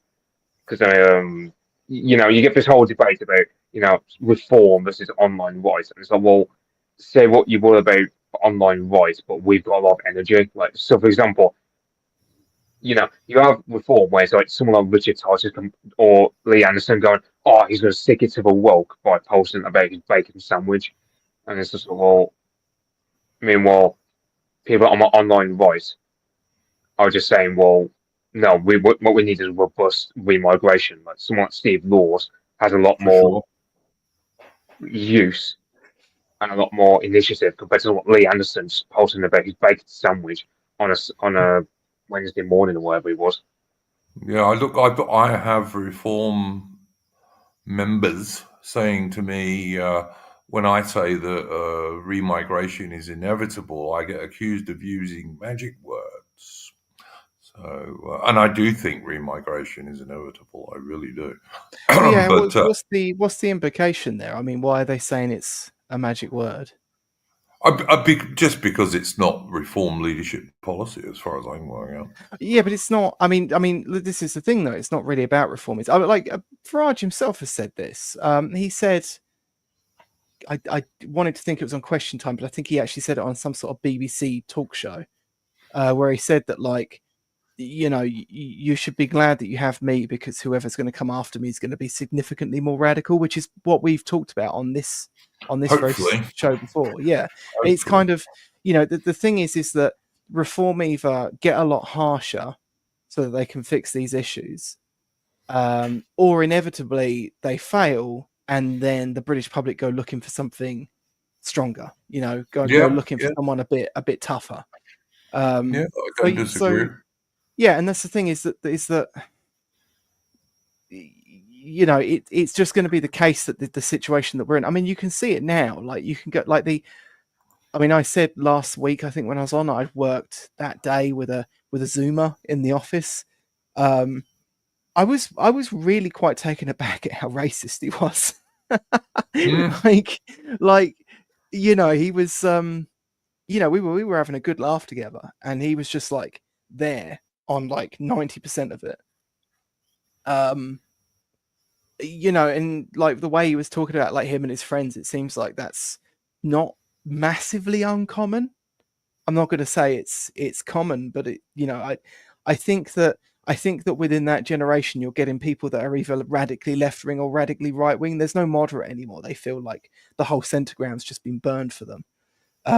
Yeah, I think that's happening anyway. I really do, and to me, the centre is dissolving. Just as this is the other thing with the reform leadership, they want to move to this mythical centre, which increasingly doesn't exist as far as I can see. Yeah, I'm saying someone. If a dollar falls, the system falls. And I go, yeah, the system will fall apart, but you're going to get a Great Depression if the dollar completely falls apart. You So, could, yeah, you could easily have another depression. That's very true. and Would you that said that would that be a bad thing in the long run? I'm not sure. I'm not. I wouldn't look forward to the collapse Yeah, it'd be personally. I pretty mean, rough. like Oh it's yeah, going to it's going to it would absolutely be very rough. But I'm saying in the long run, would that be a bad thing? I don't know. well, Russia's still not fully recovered from the collapse they had back in the 90s. So, Hmm. it's a matter of be careful what you wish for. Oh, I'm not wishing for it, Adam, Mitch, but I'm just saying, from the point of view of people like ourselves who would like to see radical change, that might be one way that you would get radical change. Yeah, but the thing is, it's like the Apostolic Magister, like he was talking about, people were talking about the prospect of civil war, but the problem is, civil wars, you kind of need regional elites to differ away from what is going on in the capital. Like, for example, you take when Mustache marched in the Beer Hall Putsch, he was doing so because most regions of Germany differed massively from what Berlin was doing because Berlin was massively degenerate. But you had areas like Munich, which were just like massively the other way. Or Mm. it's kind of like a Spanish Civil War where you have Madrid and Barcelona who are massively leftist, but you've got regional areas like the north are a lot more right wing. What do we have over here? Like, we don't really. We have like, certain areas like East Anglia, for example, or Lincolnshire, or my neck of the woods would be very right wing. But at the moment, we just got Tories, and like at the moment, like you got low tenants and so on. You don't really have that regional massive divide that breaks away into a civil war kind of scenario. Yeah, that makes sense. I don't disagree with that. Anything to add to that, Armin? Well, like David Distributors did this bit a while back where he was saying about how he was talking to boomers, and they go from like saying about how you've got to like pack beans into barrels and like essentially like wait out, the current state, the current regime. And then he's like, you Mhm. push them a little bit and say that that isn't practical, and then immediately they just go to like they just flip to like complete doomerism. Um, I I do see that a lot with boomers here as well. Like you get this thing where people talk about like the Muslims and they go, like, oh, it's basically a Muslim country at this point. And you go to them, you're like, that they're like probably like the census probably is undercounting them, but even then they're probably still a single digit demographic, right? In terms of Yeah, percentage. They're yeah. pretty tiny. They punch above their weight because they have like the institutions behind them. But as those institutions are getting more and more hollowed out, if you build stuff that essentially takes their place or replaces them, or you gain power through the ballot box, unlikely but possible, right? Mhm. You can basically diminish them to nothing in the way that they are essentially in places like Hungary overnight by just completely removing them from the political equation. And but if you were to talk to the average boomer, they're just like, oh, it's just over. It's just over. I've had my fun. You kids are just going to have to just roll over and die. What are you going to do? What's going to happen? It's like, well, it's all kind of it's all kind of absurdist in a way. It's Mhm. I don't know. I don't really know how you get out. Like because someone said in chat a little bit earlier, like you have a massive boomer generation. Yeah, that's kind of the problem. And people will say, well, you can't wait for them to die because then it's over. And it's like, well, it's never really over. It's Brits could potentially in like 100 years be reduced to like 20% of the population, you can still push back and take back over, and it's happened historically in other parts of the world. Yeah, no, don't disagree with that. But Yeah, I you have mean, you know, there was Kazakhstan where they Yeah. were reduced like 30% of their own population when the Soviet Union fell apart. They got a bunch of their own guys into power, and over the next, I mean, nowadays Kazakhs are 70% of the population because basically just had a nationalist type of fella who just, because a lot of it was, first of all, they bullied a lot of Russians, so a lot of Russians just went back to Russia, and then the other stuff was like basically they just get. Like, they would not give out handouts to the Russian minority. The only government handouts were for Kazakhs to have more kids, basically. So, Yeah. but look, when you're talking about boomers, okay, like as far as I understand it, boomers go to what, 1960? Yeah. Yeah, So basically. the youngest boomers around now are 65. Yeah. I So am they're kind of including Gen Xers in that as well, because a lot of all Gen right. Well, Xers, but I mean, Gen Xers are basically just boomers, but with band T-shirts on. It's all right, kind of but if you're talking about boomers, those people are going to be out of the workforce very soon, very soon.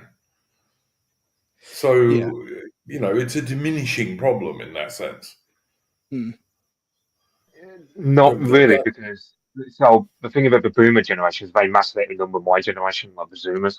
So, even if every Zoomer were to vote reform, if all the boomers voted Tory, that just cancels us out, for argument's sake.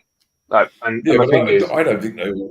I don't think they will, Mitch, because I mean, a lot of the support of reform is boomers. To be honest, it really is. a quarter, There's a lot not of boomer support for reform. around a quarter, give or take, like a quarter Yeah. to a third.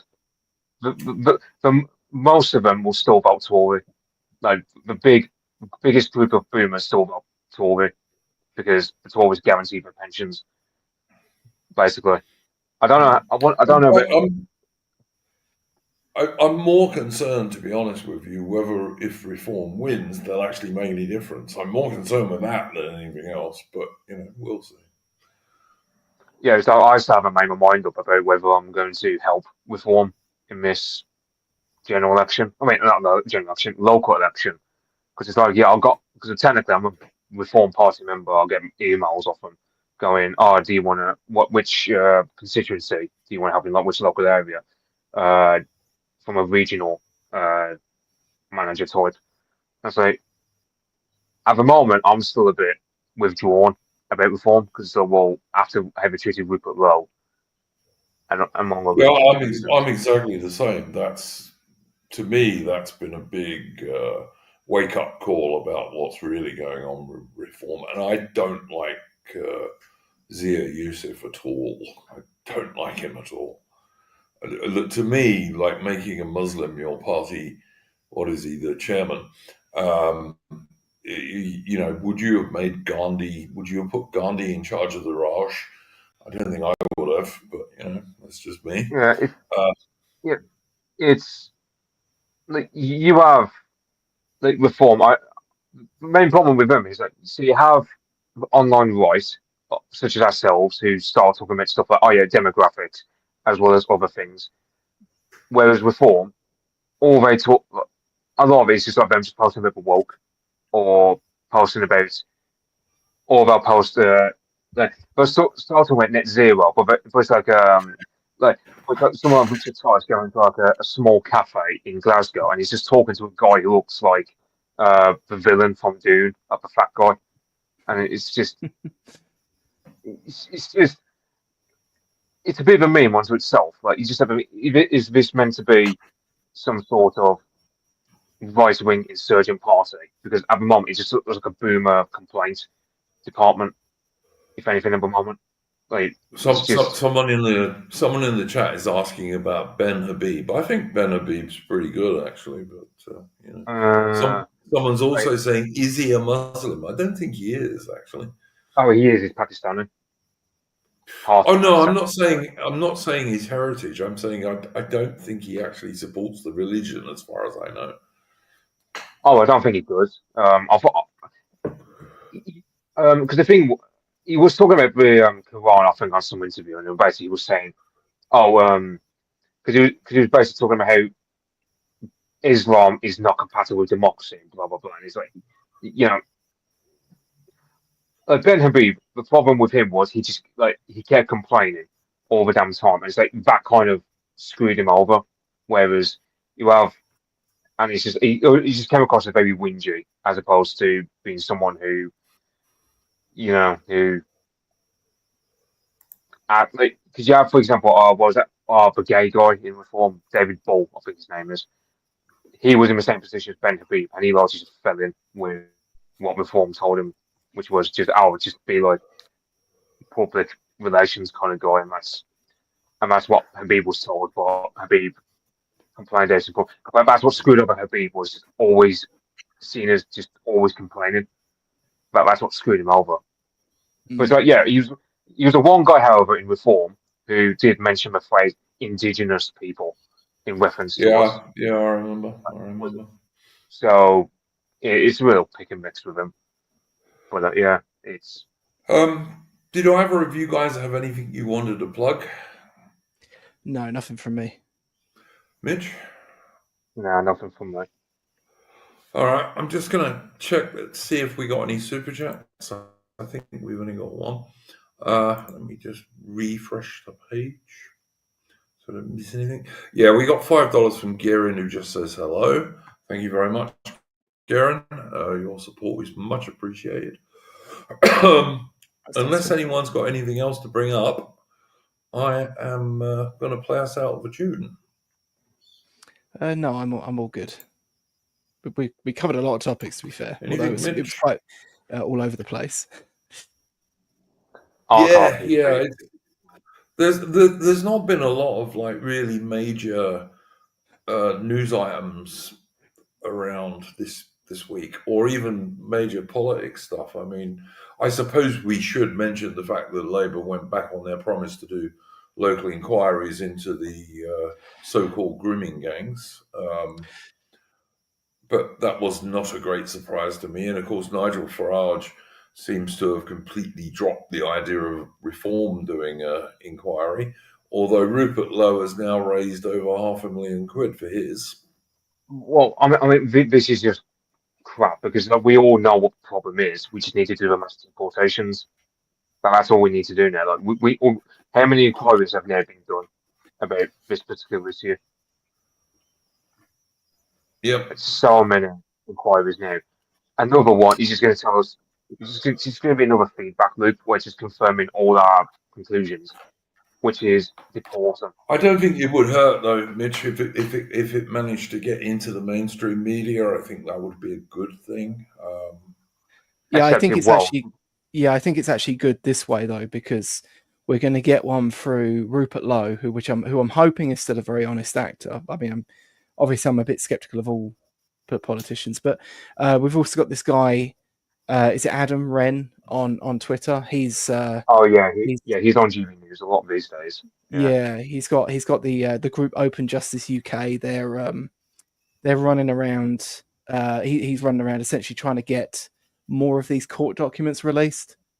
So to be honest, like Labour dropping it and just trying to go over it is actually probably better in the long run, because if Labour did their own set of inquiries, it would just give all these pundits a different narrative to point to whenever you try to bring up a more genuine inquiry or a more genuine analysis of these issues. And the fact that they've just completely dropped it and they're trying to essentially bury it is just giving us a huge vacuum to work within. Yeah, no, I don't disagree with that. I think I saw on Mush on Twitter. He was he was posting about it where he said because the thing was you had all these guys like Trevor Phillips and that blonde woman off Geo.uk, whatever it's called, Ava Santino, I think the name is, or something like that. But all these leftist commentators are all just like bollocking the Labour Party over it, and it's just like it's just going to be a situation. I just thought it's going to be a situation where the Labour Party is going to burn through a lot of goodwill with people on their own side, and it's just going to be a position where Labour get even more isolated because they just refuse on issues like this because the commentators can see where the wind is blowing, but the Labour Party are just isolating themselves further and further on stuff like this because it's like Yeah, you've got I don't think they're going to win the next election. But although, if you look at the polls, pretty much Reform, the so-called Conservatives, and Labour are pretty much level, all of them at the moment. But I yeah. I don't think see Labour. I don't see Labour winning the next election at all, to be honest. well, I mean, what I think would screw over reform's chances is if Trump screws up things over his end because of course Farage is very close to Trump and I also don't know how if close he is to him these days. He doesn't seem to speak to him much nowadays. But anyway, yeah, and the other danger would be Jenrick leading the Tory party because Jenrick, in some way, some people say he's copying Farage's homework. He goes a bit further than Farage does. Like he says stuff like he says like English identity and all this. And I go, how often do you catch Farage talking about things in an identitarian way? You know, he often every single time Farage does a rally these days, he always has to preface it with, "Oh well, we believe in British values and we do not believe in racial discrimination." Blah blah blah, and it's just like it just gets a bit yeah, tiring every time. it's so that's boomerish. It really is. It's like, yeah. I mean, look, I think Jenrick leading the so-called Conservatives might be a good thing from Reform's point of view because it might push them to the right. You know, that they might have to go to the right if you got because I don't see this Nigerian woman staying Conservative leader until the next election. I really don't.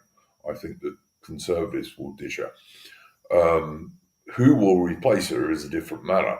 But I think there is a case to be made that if Jenrick was the Conservative prospective Prime Minister, it would push Farage and Reform to the right, and that would be a good thing. That's my own view. I mean, I could be wrong, but I think that's what would happen if you got Jenrick as Tory leader. Reform and Farage would have to go to the right.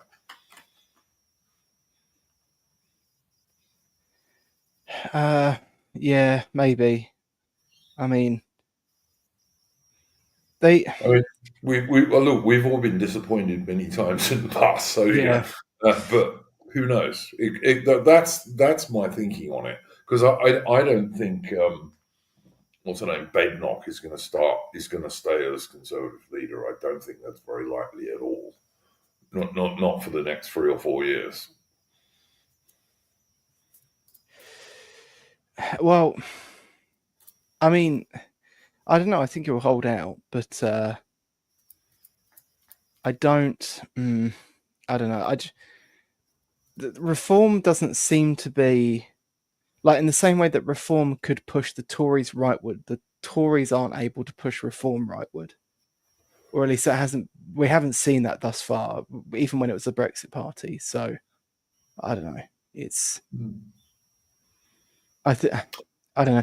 I suppose it's because of the way the dialectic is set up. Like people inherently view reform as like the more right wing of the two, regardless of because I mean the amount of people that say to me like that refer to reform in front of me as like a far right party. I'll just be like, right, my local candidate is Indian. Like, Yeah. this is obviously ridiculous. Reform are not. I'm not. They're barely right wing at all, as far as I'm concerned at the moment. Yeah. But Yeah, I they're mean, kind of advocating on what most people. Reform are Yeah, not. they're advocating basically on what most people, including like centre right people, see as the bare minimum, which is like a moratorium on or a net zero on immigration. Yeah, it's not enough. Yes, you've got to do that. You've got to turn the tap of mass immigration off, but you've also got to deport at very least, you've got to start by deporting all the illegal immigrants, which is probably 2 million plus in Britain. And you've also got to deport all of the foreign criminals. Yeah, Just as a start, you've got to yeah, do those bare things. minimum. Yeah, that's just a And then if minimum. you It is. and then if a party wants to go beyond that, you need to go back and look at the grooming gangs and basically get rid of the communities that were tied to that, and then you need to Yes, expand it to this and expand it to that, and so on and so forth. 100%. Totally agree. Totally agree. Anything to add, Mitch? I've come across those certain people with reform who are like they just want to all they want to do is like I like deport illegals, criminals, and basically like they just want to stop immigration there. If you talk to them about let's say deporting a abolished wave of migrants, they think that's a bit of a step too far, and it's just like Hmm. I don't know. okay, I think once you stop legal mass immigration and illegal immigration, and once you deport illegal immigrants and foreign criminals, it's going to be much easier to go further once you've yeah, but started that doing.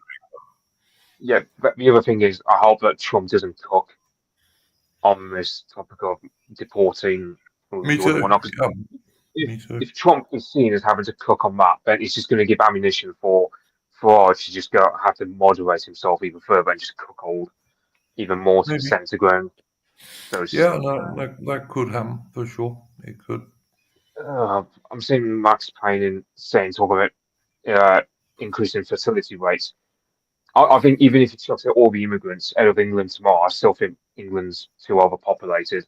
So I say if it was up to me, I'd plant loads of trees, like reforest some areas of of England, and I'd also see. I don't know how feasible it can be, but I'd say one thing that needs to happen is de-urbanise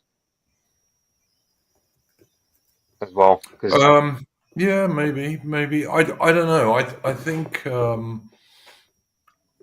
if you could get Britain's population down to what it was in the 80s, which would be, I don't know, 56, 58 million, something like that, that's a perfectly fine population for Britain. You know, if 56, 58 million, what is it now? 65 or something ridiculous? Yeah, it's 68, 69, something around there. Oh, wow. I thought it was That, I thought it was 70 million because Yeah, there was a lot of factors. it's possibly around there. Yeah, but Um, then back in 2007, they were talking about the population being a lot higher than that because they yeah. were going off like mobile phone companies and the like. yeah, you need to get it back to about 58 million, I'd say. Is so that's about 12 million fewer people in the country than there are. So if you could get it there, that would vastly increase the quality of life for most I people. mean, Rather there's than, more than that in like immigrant and immigrant descended stock. So oh yeah, for um, sure, you could massively reduce it. I mean, I'm not too worried about like raw population size. I think it works better if it is like British people. But for but yeah, sure. I mean, the only problem I kind of perceive with that is that I generally think that any sort of right wing movement that's going to come to power is going to come to power on um, whether through the ballot box or through other means, it's going to come to power on the idea of that these people are just managed decline and that we see something greater. If you then turn around and just manage the decline of the literal population as it shrinks, you're probably going to burn through a lot of your matches very quickly. Um, Mm, but I also just don't think it's so much the case that you need to like get it back to a point where we're sort of like churning Anglos out. You just want it so we don't just have like some mass population collapse where there's like the massive holes you in the need demography. you've absolutely got to get replacement birth rates. I mean, you do. Um, But not having replacement birth rates is not a death knell for the country. I mean, look at Japan. Japan has less than replacement birth rates, but it's still doing a damn sight better than we are. So, you know. Yeah. The thing is, as well, is that I mean, generally speaking, I do think fertility rates are kind of like heavily tied to like the sort of spiritual health of a people. Yeah, yeah. And So also how easy it is to start a family and get a house and stuff like that. yeah, so it's like, you know, if you kind of fix a lot of these issues and it's still low, it just means that there's problems there that are largely diagnosed that we're not fully understanding or appreciating, which is like what we kind of already know is the case, which is that people are kind of like spiritually dead. They're not really tied to their people or to their communities in any real tangible There's a way. lot of that about, and I Yeah. suspect. I really do. I think there's a lot of that about, sadly. All right, guys. We've been going nearly 2 hours. I'm going to play us out with a tune. Not been the most cheerful of streams this week, if you ask me, but, you know, it goes that way sometimes. Do come and join us, by the way, on Wednesday. Same time, but on Wednesday, British time, for our next Splendid Isolation history stream. I don't yet know what it's going to be about, but it'll be something interesting. So come and join us then. Okay, let's sort this tune out.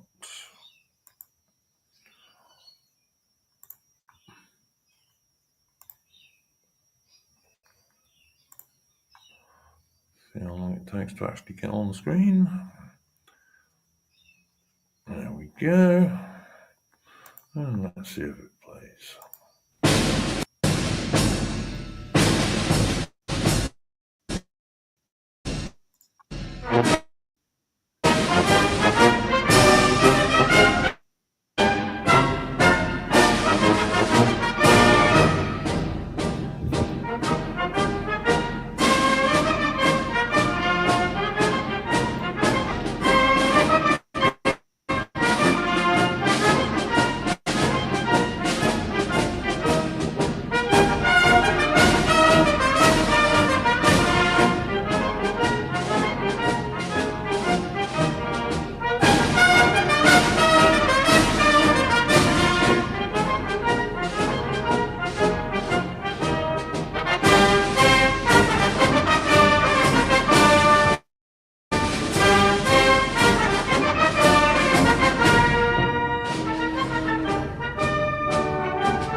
Okay, and that was La Malindalata, which is the quick march of the Bedfordshire and Hertfordshire Regiment, which is a now no longer existing, of course, famous British county regiment. And it's from Patriotic Archive. Do go and check out Patriotic Archive's channel on YouTube. He's got some really good music. Thank you very much to my guests, Mitch and Atterman.